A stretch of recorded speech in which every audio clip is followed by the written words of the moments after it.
Ora, cá estamos de novo, muito boa noite, muita paz para todos.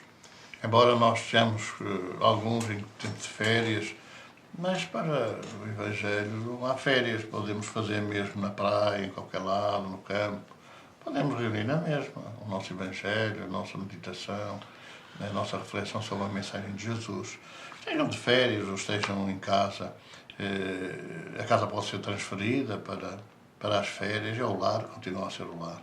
Então vamos fazer a nossa prece hoje, a nossa oração, a nossa memorização daquilo que Jesus ensinou, boa recordação, e vamos treinar os espíritos cantando uma canção, a canção exatamente, que é bom que a gente se aperceba disso, que eu quero caminhar.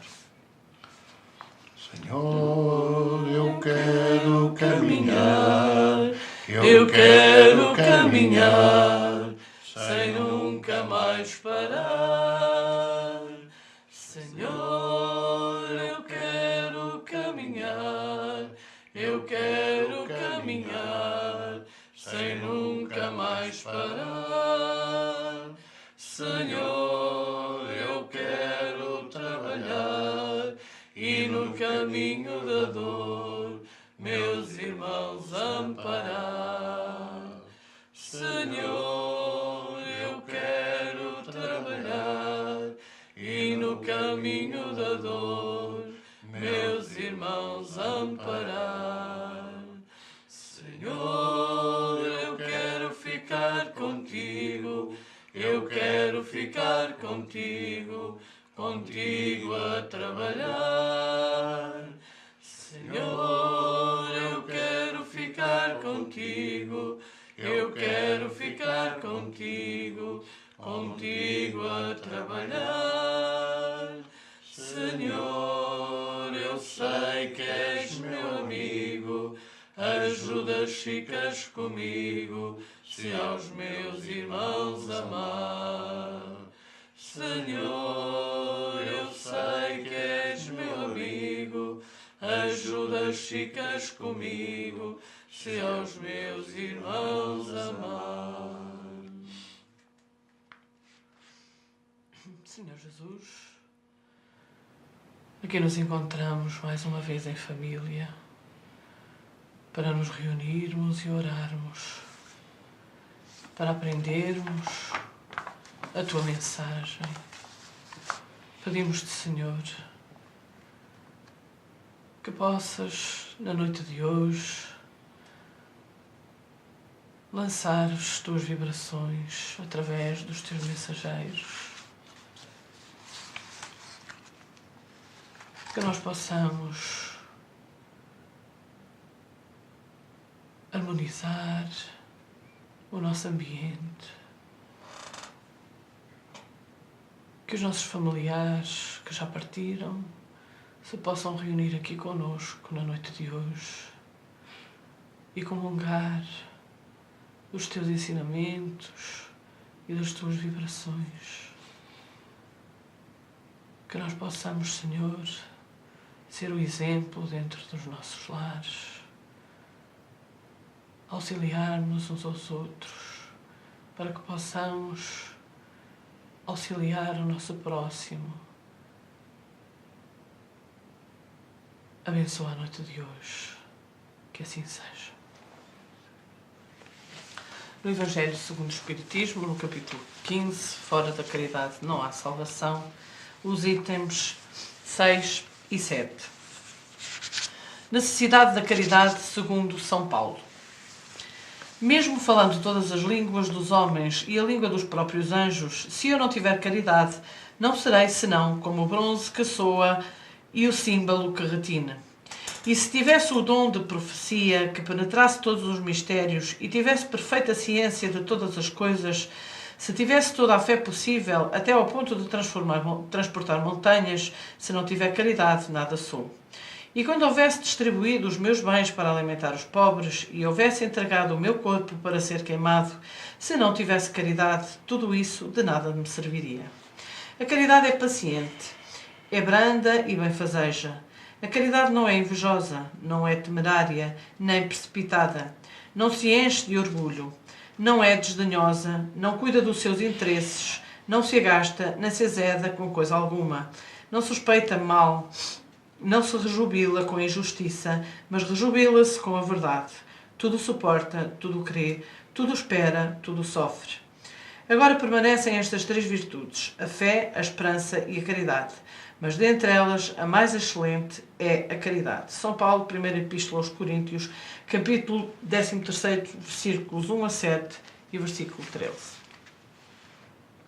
São Paulo de tal modo compreendeu essa grande verdade que disse: quando eu tiver a linguagem dos anjos, quando tiver o dom da profecia que penetra todos os mistérios, quando tiver toda a fé possível até ao ponto de transportar montanhas, se não tiver a caridade, nada sou.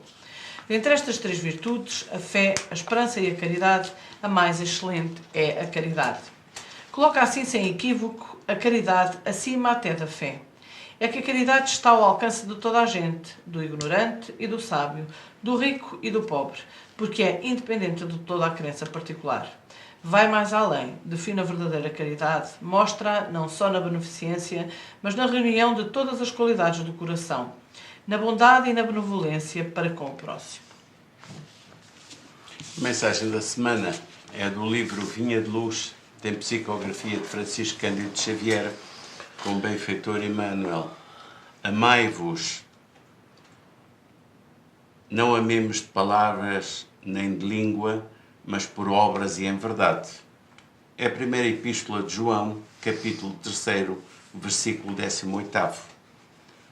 Por norma de fraternidade pura e sincera, recomenda a palavra divina. Amai-vos uns aos outros. Não determina seleções, não exalta conveniências, não impõe condicionais, não desfavorece os infelizes, não menoscaba os fracos, não faz privilégios, não pede o afastamento dos maus, não desconsidera os filhos do lar alheio, não destaca a parentela consanguínea, não menospreza os adversários. E o apóstolo acrescenta: não amemos de palavras, mas através de obras com todo o fervor do coração. O universo é o nosso domicílio. A humanidade é a nossa família. Aproximemo-nos dos piores para ajudar. Aproximemo-nos dos melhores para aprender. Amarmo-nos, servindo uns aos outros, não de boca, mas de coração, constitui para nós todos o glorioso caminho de ascensão. É muito importante, quer dizer, que nós consideremos, fala-se muito de caridade, muito de caridade. Jesus aborda várias questões da conduta humana na sua Boa Nova. Humberto Campos tem um apólogo, uma crónica, um ensinamento muito curioso, uma história muito curiosa. Ele refere que um determinado palestrante numa casa espírita, e todos os palestrantes às vezes têm essas, digamos assim, essas neuroses, não é? Fixam determinado pormenor do salão onde palestram e depois partem para a palestra, para o ensinamento à noite. E então, esse palestrante que ele refere tinha por hábito, tinha por referência um determinado idoso, provavelmente de barbas brancas, não tem muito interesse, que antes da palestra entrava frequentemente no fundo do salão, dirigia-se da porta para o lado contrário, sentava-se na última cadeira e ali ficava durante toda a palestra. E ele refere que esse palestrante tomava como ponto de partida essa entrada dessa figura que lhe ressaltava a sua atenção. Então aquilo passou-se durante muito tempo, durante muitos meses, até que a certa altura não deu conta de que ele entrasse num determinado dia de palestra, não deu conta que o idoso entrasse. Ficou alguns instantes pensando o que é que teria acontecido, o que é que não teria acontecido. Provavelmente não vem. Fez as suas, as suas análises e tal. E pronto, partiu para a palestra. Na semana seguinte ainda voltou a reparar que o idoso não chegou. E esteve assim mais duas outras palestras. E pronto, a certa altura esqueceu o idoso. E a vida continuou. É claro que, como todos temos que participar do mundo espiritual, onde ele partiu também. Partiu também, surpreendentemente, há de facto muitas indicações de que muita gente passa mal no mundo espiritual, muita gente que se projeta como enfim, representantes de Deus na Terra e paladinos de tudo e mais alguma coisa para os outros. Ele, com certeza, também partiu e confrontou-se com, aliás, como André Luís refere no Nosso Lar, confrontou-se com a sombra, com a escuridão, ficou como que perdido no meio da noite. E esteve assim um tempo. A certa altura recordou-se que tinha sido palestrante espírita, tinha falado muito do Evangelho, tinha falado muito da doutrina e tal, e estava ali perdido, já não sabia há quanto tempo, à espera que os anjos e os arcanjos viessem receber naquela oportunidade. E começou a ficar angustiado, começou a ficar aflito, começou a invetivar Deus, como é que ele tinha sido um palestrante dedicado e não tinha ninguém para o ajudar, e naquele desequilíbrio começou a comover-se, começou a ganhar alguma ansiedade, e começou, como aliás quando troveja que a gente se lembra de Santa Bárbara, não é? Começou a chamar, a pedir ajuda nas suas aflições. Quando viu aproximar-se o tal de idoso daquelas palestras continuadas que ele fazia, achou estranho como é que aquele homem que tinha aprendido com ele, a quem ele tinha ensinado nas suas centenas de palestras, que estivesse ali, e perguntou: o que estás aqui a fazer? Vem-te ajudar, tu, a quem eu ensinei tudo aquilo que eu sabia, tu é que me vens ajudar? Mas porquê tu? Porquê é que vens tu e não vem alguém superior a ti? Venho eu porque fui encarregado de vir. Mas tu encarregado de vir? Sim. Mas como é que tu foste encarregado de vir? É que eu aprendi muito contigo e agradeço, de facto, tudo aquilo que eu aprendi. Só que eu aprendia e passei a fazer na minha vida. Passei a dedicar a minha vida a ajudar os outros, a fazer aquilo que Jesus ensinou. E parece que tu não. Tu só falavas e nunca fizeste. Ora, este apólogo de Humberto Campos, do irmão Chico, é muito importante, porque espelha realmente aquilo que nós hoje lemos no Evangelho e nesta mensagem da Vinha de Luz. É que não chega só a tirar a boca fora aquilo que a gente já sabe, cor e salteado. E que às vezes pensa que já disse, pronto, já não precisa fazer mais nada porque já disse, já falou. É preciso saber e fazer. Não é só saber e fazer. E por isso é que se diz que o amor, ou melhor, que a caridade é o amor em movimento. Não chega a gente saber tudo, aqueles itens todos, os códigos todos da caridade. É preciso depois pô-los em prática. E isso é que é difícil. Não é difícil saber, isso é muito fácil. O que é difícil é fazer. Então, nesta oportunidade, nós vamos meditar sobre isso. Não chega só a fazermos o Evangelho lá, não. Não chega. Porque isto vira rotina e, de repente, tira-se qualquer sentido aos efeitos que podem daí advir. O que é preciso é reter o que nós lemos, raciocinar e refletir sobre aquilo que nós lemos, comentar uns com os outros, particularmente com as crianças mais novas, até com os jovens ou até com os já mais adultos, falarmos uns com os outros e depois fazermos um programa de ação. Um programa de ação. Estarmos preparados para sermos e não estarmos. Para sermos assim. Qualquer problema que se nos apresente na rua, em famílias vizinhas, na família própria, em outros lares familiares, nós temos que estar atentos e poder fazer algo que esteja ao nosso alcance, bem entendido. Há pessoas que às vezes não querem o auxílio. Mas estamos preparados para o fazer. Na exemplificação daquilo que Jesus nos ensinou e que nós muitas das vezes cantamos vitória porque já sabemos. Embora pudéssemos cantar derrota porque não fizemos. Nós vamos ter que responder à nossa consciência por aquilo que sabemos, que pode salvar vidas, que pode ajudar muitos irmãos, mas que não fizemos. É esta a reflexão sobre este capítulo do Evangelho segundo o Espiritismo, que é ao fim e ao cabo um decálculo dos 4 Evangelhos, agora analisado à luz da doutrina espírita, mas pormos em marcha na nossa vida. Temos que trabalhar, temos as nossas profissões, as relações sociais, etc. Mas também temos o Evangelho e temos de ter dentro de nós para poder falar a toda a gente na notícia que Jesus trouxe, que o mundo continua na parte espiritual, no plano espiritual, que a vida lá continua e que nós vamos ter que nos confrontar com as nossas próprias recordações. Vamos então agora, né? Há um bocadinho disso, não é só falar, falar, falar, e depois saber que está tanta família, mas tanta família em desespero, em sofrimento, e que não há uma réstia de luz, uma réstia de esperança que entre nos seus ambientes e possa de alguma maneira tocar o coração a fazer a nossa irradiação por essas famílias.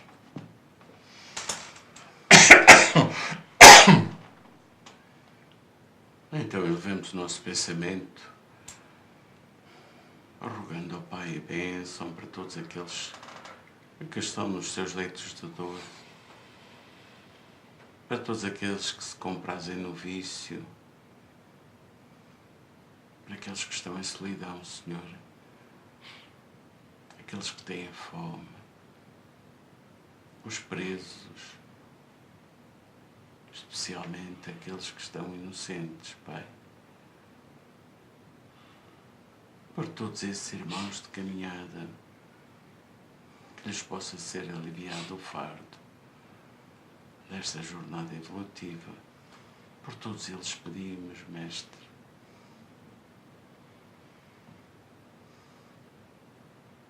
Rogamos também a bênção para o nosso lar,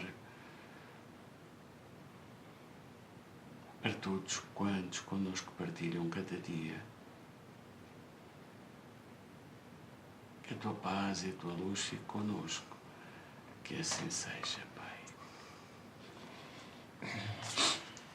Página 19. Francisco de Assis.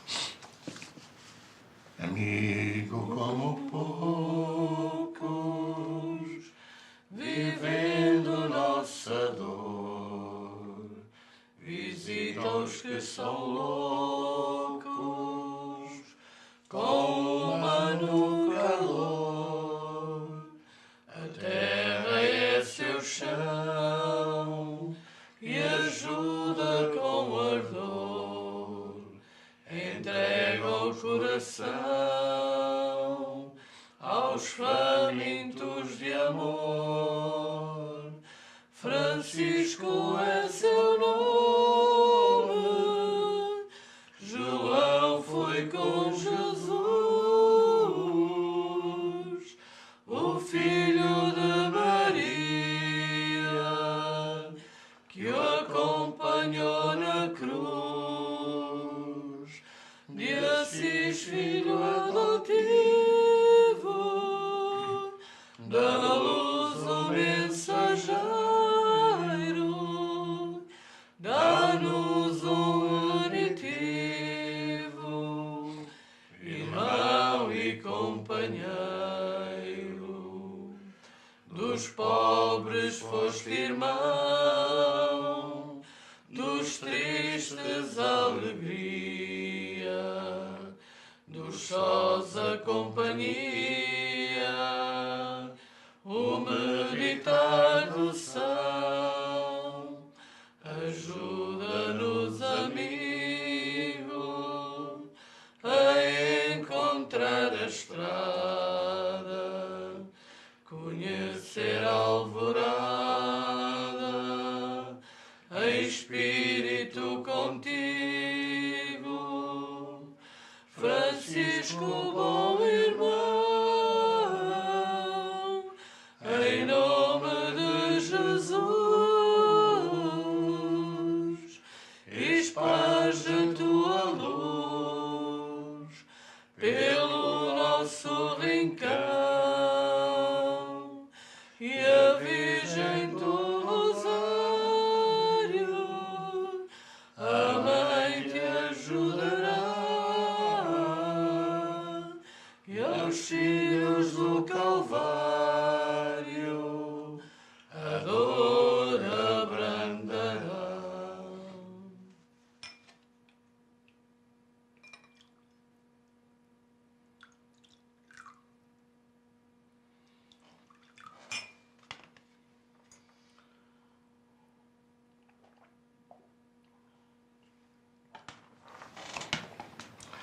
Então, muita paz para todos. Que Jesus abençoe os vossos lares. Até para a semana, se Deus quiser. Boa noite.